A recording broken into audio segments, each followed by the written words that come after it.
நான் பலமுறை கெஞ்சி கேட்கிறேன், தங்களுடைய மனம் இறங்கவில்லையா? கொடுத்த சாபம் கொடுத்ததுதான், கொடுத்த சாபத்தை மாற்ற முடியாது என்று சொல்லுகிறீர்கள் சுவாமி. இன்னும் நான் இதை கெஞ்சி கேட்கிறேன் சுவாமி, சாபத்தை மாற்றுங்கள் சுவாமி, மாற்றுங்கள் சுவாமி. சாபத்தை மாற்றி அமைக்க முடியாது. எத்தனை முறை எடுத்து உரைத்தாலும் சரி, இந்த மாண்டவருக்கு கொடுத்த சாபம் கொடுத்ததுதான். பலமுறை ஒரு பெண்ணாக பிறந்தவள் தங்கள் பாதத்திலே விழுந்து கெஞ்சி அழுகிறேன். நான் சுமந்து வந்த கூடை தெரியாமல் தங்கள் தலையிலே இடித்து விட்டது. சாபத்தை மாற்றுங்கள் என்று கெஞ்சி அழுதால் கொடுத்த சாபம் கொடுத்ததுதான். நாளை சூரியன் உதிப்பதற்கு முன்பு உன் கணவன் சாக வேண்டும், உன் மாங்கல்யம் மறுவிட வேண்டும் என்று சாபத்தை கொடுத்து விட்டீர்கள். 4 நாள் வரை கற்புக்கரசியாக வாழ்ந்தது உண்மை என்றார். என் கணவருக்கே நான் தொண்டுகள் செய்து மந்திரியாக வாழ்ந்தது உண்மை என்றார். நாளை சூரியன் உதித்தால் தானே என் கணவர் சாக வேண்டும், என் மாங்கல்யம் மறுவிட வேண்டும். எத்தனை நாட்கள் ஆனாலும் சூரியனே உதிக்க கூடாது, கொடுத்தேன் சாபம்.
என்னுடைய கடமையை நான் தீர சிறப்புகிறேன். இருந்தாலும் இந்த 7 நாட்களாகி புதிய விடிவில்லையே.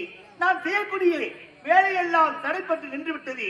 ஆனால் நான் செய்யக்கூடிய வேலை தடையாக நிறுத்தால் எனக்கு கட்டறியா முக்கன் படுத்த பரம கடவுள் பரமக்கடத்திலே இதை முறையிட்டால் எனக்கு தகுந்த பதிலை ஆண்டவனே கூறுவார். இப்போது ஆண்டவன் முக்கன் படுத்த பரம கடவுள் பார்த்தேன்.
சாபா ம். நீ வந்து நோக்கம் என்ன? என்ன காரணம் தெரியுமா?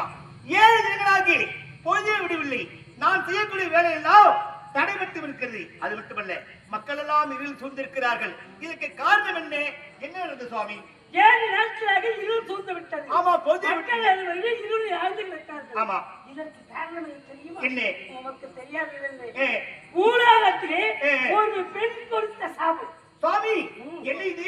பூலோகத்திலே ஒரு பெண் கொடுத்த சாபமா? ஆமா. அது எப்படி நான் தெரிந்து கொள்ள வேண்டும் சுவாமி? எப்படி என்று நீ தெரிந்து கொள்ள வேண்டும். ஆமா. அதை விட ஏ. நீ நேரில் பார்த்தால் தான் உனக்கு விளக்கம். எனக்கு நம்பிக்கை பிறக்கும். புறப்பட்டு ஆ, எல்லாம் சுவாமி,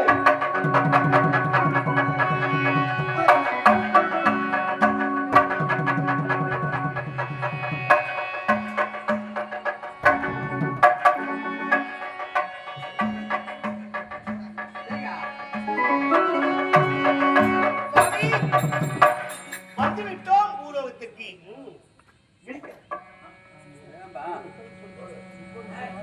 இங்கே என்ன நடந்தது என்று குறித்திருந்து பார். அப்படியா? பாக்கே பாக்கே. மாண்டவரிஷியே, மாண்டவரிஷி, சுவாமி, நீ செய்த பாவ புண்ணியங்கள் அதனால் உனக்கு சாபத்தை அனுபவித்துக் கொண்டிருக்கிறாய். நீ செய்த குற்றங்கள் அனைத்தும் மன்னிப்பு கிடைத்து விட்டது. சாபம் விமோசமாகி விட்டது. எழுந்திருங்கள்.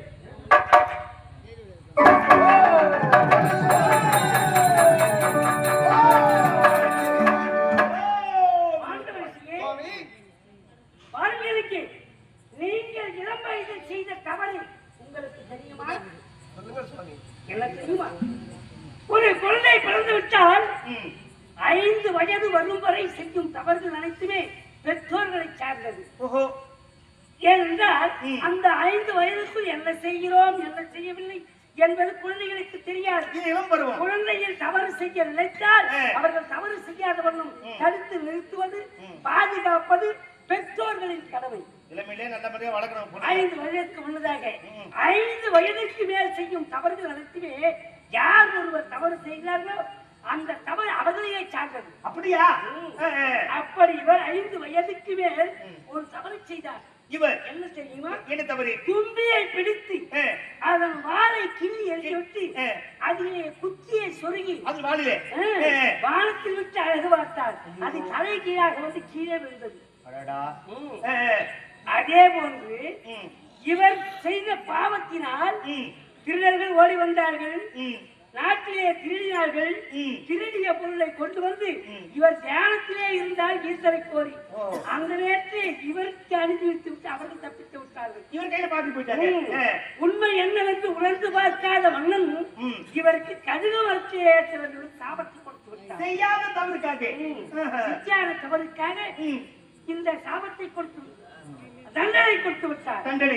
இவர் செய்த பாவங்கள் சாபமாக மாறி ஆ. இவரை அனுபவிக்க செய்தது. அடடா. ம். இவர் தலையிலாக தொங்கினால் இவர் செய்த பாவங்கள் அனைத்துமே ம். மன்னிக்கப்பட்டு விட்டன. சரி. சாபம் யோசனமாகி விட்டது. ஆமா, இந்த உலகமே இருளில் ஆழ்ந்து கிடக்கிறது. இதற்கு காரணம் என்ன? காரணம் என்ன சுவாமி? என்ன? என்ன தெரியுமா? ம். பூலோகத்திலே ஒரு பெண்ணானவள் தன்னுடைய கணவனை கூடையிலே சுமந்து சென்றார். ம். ம். அப்போது செல்லும் போது ம். இவர் தலைகீழாக தொங்கிக் கொண்டிருந்தாள். தலைகளாக. ஆமா, ஆ. தலைகீழாக தொங்கிக் கொண்டிருக்கும் போது ம். இது தெரியாமல் அவள் சிரத்தின் மீது வைத்திருந்த கூடையானது இவருடைய சிரத்தில் சட்டிவிட்டது. தவறு பட்டுச்சு. ஆ. அதனால் வலி தாங்க முடியாமல் இவர். இந்த முனிவர் சாபத்தை கொடுத்தார் அந்த பெண்ணுக்கு. ஐயோ. ம். ஆ. என்ன வந்து ம். அடி பாவி, ம். கணவனை தூங்கி செல்வோம் என்ற எண்ணத்தில் ஆணவம். ஆணவத்தோடு ம். என்னுடைய சிரத்தின் மீது அந்த கூடை எடுத்துவிட்டு செல்கிறாய். ம். ஆனால் உன்னுடைய கணவனை தூக்கி செல்கிறோம் என்ற ஆணவம் தான். ஆணவம் தானே. அதனால் ஆ. பொழுது விடுவதற்குள் உன் கணவன் இறக்க வேண்டும், நீ அறுக்க வேண்டும் தாலி என்று சாபத்தை கொடுத்து விட்டார். என்ன முனிவர்? ஆ. உடனே அவர் கெஞ்சினார், கதறினார். ம். இவர் கொடுத்த சாபம் கொடுத்ததால் அதை மாற்ற முடியாது என்று உரைத்து விட்டார். ம். உடனே அவள் என்ன செய்தார்? என்ன செய்தார்? நானே பத்தினியாக இருந்தார், இருந்தார். நானே பதிவரடியாக இருந்தார், இருந்தார். என்னுடைய கணவனுக்கு நான் உண்மையான தொண்டு செய்தவளாக இருந்தார். இருந்தால் இந்த எளிதானது பொழுதே விடியாமல் போக வேண்டும் என்று சாபத்தை கொடுத்தார். கொடுத்து விட்டார். வேணா புதிய வீடியோவை போடுறேன். ஆமா, ஆ, அதனால் 7 நாட்களாக இருந்த வண்ணம் இருக்கிறது. இதுதான் காரணமா?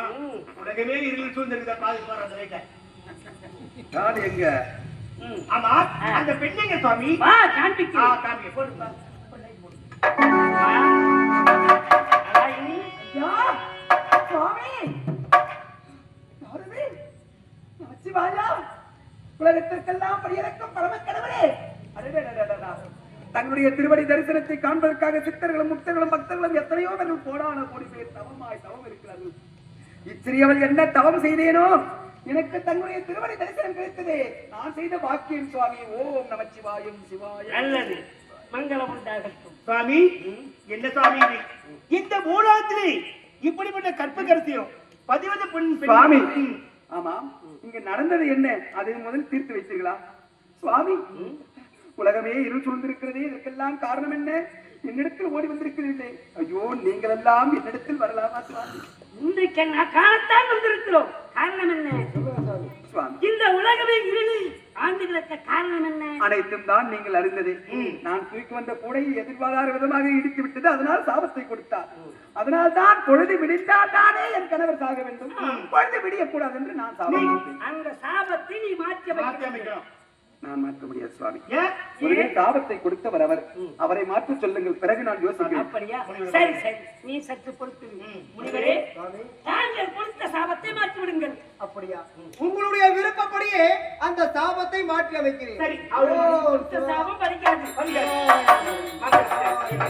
அழகினி, முனிவர் கொடுத்த சாபத்தை மாற்றி விட்டார். அப்படி என்றால் என் கணவரின் உயிருக்கு இனி ஆபத்தில்லை, ஆபத்தில்லை. என் மாங்கல்யத்திற்கு ஆபத்தில்லை. ஆபத்தில்லை. அப்பா இது போதும், நான் கொடுத்த வருகிறேன்.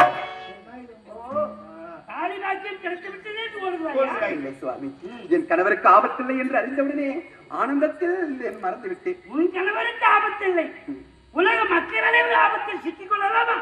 உலகிலே இருளில் ஆண்டு இருக்கிறது. சுவாமி, சுவாமி. கொடுக்க மாட்டாயா? நீங்கள் எல்லாம் சொல்ல முடியும், அடியால் இச்சிறியவள் அதற்கு நான் தடையாக இருப்பேனா? நான் இது நாள் வரை கற்பக்கரசியாக வாழ்ந்தது உண்மை என்றால், என் கணவருக்கு தொண்டுகள் செய்த பத்தினியாக வாழ்ந்தது உண்மை என்றால், நான் கொடுத்த சாபத்தை திரும்பப் பெறுகிறேன். சூரியன் உதிக்கட்டும். ஓ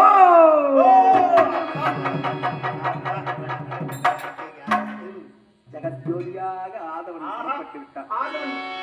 சுவாமி, சுவாமி, நான் இதுவரை கேள்விப்பட்டிருக்கேன், எதையும் பார்த்ததில்லை.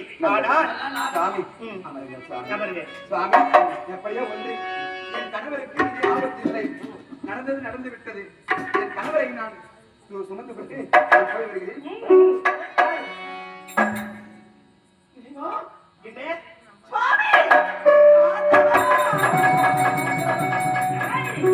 யாரை தேடுகிறார்? கூடையில் இருந்து என்னுடைய புருஷனை காணவில்லையே சுவாமி, என் புருஷனை காணவில்லையே. என் புருஷனுடைய உயிருக்கு ஆபத்து வரக்கூடாது என்று தானே இத்தனை நாட்களாக பொழுதே விடியாமலும் இருந்தது. அப்படிப்பட்ட என் புருஷனை கூடையிலே காணோமே, எங்கே போனார் என் கணவர், எங்கே? நாராயணி, கணவனை காணவில்லை என்று துடிக்கிறார், அழுகிறார். உன் கணவனை தானே பார்க்க வேண்டும். என்னை நன்றாக உற்று நோக்கி பார். தெரிகிறது, என்ன யார் என்று தெரிகிறதா என்று என்னிடத்தில் கேட்கிறீர்கள். உலகத்திற்கெல்லாம் படியளக்க வேண்டிய பரம கடவுள் உமா மகேஸ்வரி பார்வதியின் கணவர் என்று என் கண்ணுக்கு நன்றாக தெரிகிறது சுவாமி, அது தெரிகிறது. மட்டும் தானா தெரிகிறது? நான் யாரும் உண்மையாக தெரியவில்லை. உலகத்திற்கெல்லாம் பலியிழக்கக்கூடிய பரவனாகிய நான் உன்னை கணவனாக அழைத்தேன், உன்னை மனைவியாக அழைத்தேன். நீ என்னை கணவனாக அடைந்தாய். நீ யாருக்கு சாபத்தை கொடுத்தாய்? மௌக்கல் யமுனிவருக்கு சாபத்தை கொடுத்தாய். மௌக்கல் யமுனிவராக வந்தவனும் நான் தான், அழகிய உருவம் தாண்டி வந்தவனும் நான் தான், வீர வாலிபராக வந்து உன் கற்பை சூறையாக நினைக்கிறவனும் நான் தான். சோதனை செய்து நீங்கதானா? நான் கொடுத்த சாபத்தினால் இது நாள் வரை கை கால்கள் எல்லாம் குறைந்து முடவனாக இருந்ததும் நீங்கள். அதுவும் நானே. சுவாமி, ஐயோ உங்களுக்கு இப்படிப்பட்ட கொடுமை எல்லாம் நான் செய்தேன். நான் யார் என்று தெரியவில்லையே. நீதான் என் இடபாகத்தில் இருக்கக்கூடிய உமா பார்வதி. நாராயணியாக வந்து பிறந்தார். எதற்காக தெரியுமா? இந்த பரந்த உலகத்தில் இருக்கக்கூடிய பாமர மக்கள் அனைவருமே ஒரு பெண்ணாக பிறந்து விட்டால் ஆணுக்கு கட்டுப்பட்டு நடக்க வேண்டும், கணவன் வார்த்தையை தட்டாமல் நடக்க வேண்டும், கணவனுக்கு எந்த குறையும் இல்லாது நாம் நடந்து கொள்ள வேண்டும் என்பதற்காக, இந்த உலக மக்கள் அறிய வேண்டும் என்பதற்காகவே நீ நாராயணியாக வந்து பிறந்தாய். நான் மௌத்கல்ய முனிவராக வந்து பிறந்தேன். இவ்வுலகத்திலே பெண்களுக்கு கற்பினுடைய மகத்துவத்தை எடுத்து நிலைநாட்ட வேண்டும். ஒரு பெண் கற்புக்கரசியாக வாழ்ந்து கணவனுக்கு கட்டுப்பட்டு வாழ்ந்தால் எதையும் சாதிக்கலாம். உதிக்க வேண்டிய சூரியனையே தடுத்து நிறுத்தினார். அப்படிப்பட்ட வல்லமை பொருந்திருக்கிறது. கணவனுக்கு தொண்டிகள் செய்து அவர் வார்த்தைக்கு கட்டுப்பட்டு வாழ்ந்தார். இம்மகத்துவத்தை மாநில மக்களுக்கு விளங்க வைப்பதற்காகவே இவ்வுலகத்தில் நான் நாராயணியாகவும் நீங்கள் மௌத்கல்ய ரிஷியாகவும் பிறந்தீர்களா? நாம் வந்த நாடகம் முடிந்து விட்டதே சுவாமி. சுவாமி இருந்தால் இது நாள் வரை உங்களிடத்தில் நான் மாங்கல்யம் சூடி தங்களுக்கு மனைவியாக இருந்து எந்த பாக்கியத்தையும் அறிந்ததில்லை. அதனால் தங்களுக்கு பாத பூஜை செய்து பணிவிடை செய்ததை தவிர வேறொரு சுகத்தையும் நான் காணவில்லை. இப்பொழுதுதான் நீங்கள் யார் என்றும் நான் யார் என்றும் தெரிந்து விட்டதே. நாம் இருவரும் சந்தோஷத்திற்கலாம். புறப்படுங்கள். எனவே இந்த பிறவியில் நாம் இருவரும் சந்தோஷமாக இருக்கும். இப்பிறவியில் உனக்கு சந்தோஷம் என்பதே கிடையாது. நீ என்னை அடைய முடியாது. உனக்கு வேண்டி வந்தால் வரம் வேண்டும் என்று கேள், உனக்கு வரத்தை அளிக்கிறேன். இதனால் வரை உங்களோடு நான் தொண்டுகள் செய்து உங்களுக்கு பணிவிடை செய்த காரணத்தினால் 5 வரங்களை கொடுக்கிறீர்கள். ஆனால் இப்பிறவிலே இல்லற சுகம் கிடையாது. வேண்டிய வரத்தை கொடுப்பீர்களா? பதியே வர வேண்டும், என்னாலா வர வேண்டும், புருஷா வர வேண்டும், என் கணவா வர வேண்டும்,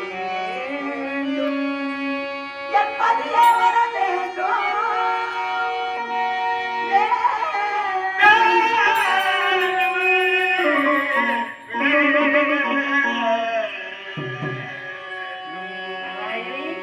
என் கனவா வர வேண்டும், என் புருஷா வர வேண்டும், என் பதியே வர வேண்டும், என் நாதா வர வேண்டும், என் கணவரே வர வேண்டும். வர வேண்டும். நாராயணி, கடவுளை அடைய வேண்டும் என்ற எண்ணத்தால் 5 முறை என்னத்தை வரம் கேட்டு விட்டாய். அதனால் உனக்கு அடுத்த பிறவியிலே 5 கணவன்மார்களை அளிக்கிறேன். இப்பிறவியிலே நான் கனவா வர வேண்டும், கனவா வர வேண்டும் என்று 5 முறை நான் கணவரை பற்றியே சிந்தித்து வரம் கேட்டதனால் அடுத்த பிறவியிலே எனக்கு 5 புருஷன்களா? என்ன சுவாமி இது? உலகத்திலே பெண்ணாக பிறந்து ஒருவரை மணந்து கொண்டு கற்பனை தவறாமல் கடமையோடு வாழும் சமயத்திலே உலகத்தில் ஒரு விதமாக பேசுகிறார்கள் ஒரு சிலரை. அப்படி இருக்கும் பொழுது நான் பெண்ணாக பிறந்து 5 ஆடவரை 5 கணவனை மணந்து கொண்டு உலகத்திலே வாழ்ந்தார். என்னை பார்த்து மக்கள் எல்லாம் கைதட்டி ஏளனமாக சிரிப்பார்களே, என்னை தூற்றுவார்களே. கவலைப்படாது. நீ 5 கணவன்மார்களை மணந்தாலும் உனக்கு நற்பெயரே இந்த உலகத்தில் கிடைக்கும். 5ருக்கும் தேவி அழியா பத்தினி என்று உலக மக்கள் அனைவருமே உன்னை போற்றுவார்கள். அது மட்டுமல்ல, அந்த 5 கணவன்மார்களும் யார் தெரியுமா?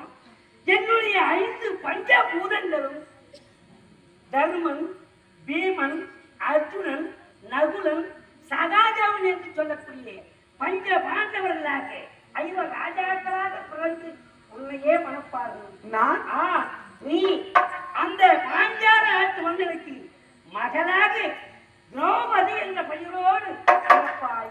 உன்னையே 5ரும் மணப்பார்கள். 5ருக்கும் தேவி அழியா பத்தினி என்று உலக மக்கள் போற்றும் அளவிற்கு நீ சிறப்புடன் வாழ்ந்து காட்டுவார். சந்தோஷம் சுவாமி. இப்பிறவியினுடைய கடமை இதோடு முடிக்கிறேன். அடுத்த பிறவியை சந்திப்போம். சுவாமி, என்ன சுவாமி, பூலோகத்தில் இப்படிப்பட்ட ஒரு கற்புக்கரசியும் ஒரு பதிவர்த்தி இருக்கிறார்களா? அடாடா, கேட்பதற்கே அதிசயமக்கு ரொம்ப ஆச்சரியமாக சுவாமி.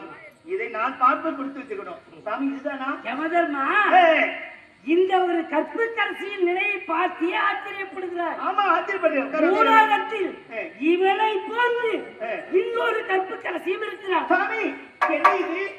இதை போன்று பூலோகத்தில் இன்னொரு கற்புக்கரசியும் இருக்கிறார். அப்படியா? காசிமா நகரத்தை ஆளக்கூடிய காசிராஜன் ஒரு பெண்ணை மணந்தார். அவருடைய பெயர் தான் நல்ல தங்காள். நல்ல தங்காள். அவளை மணந்து கொண்டு அந்த காசிராஜன் காசிமா நகரத்தை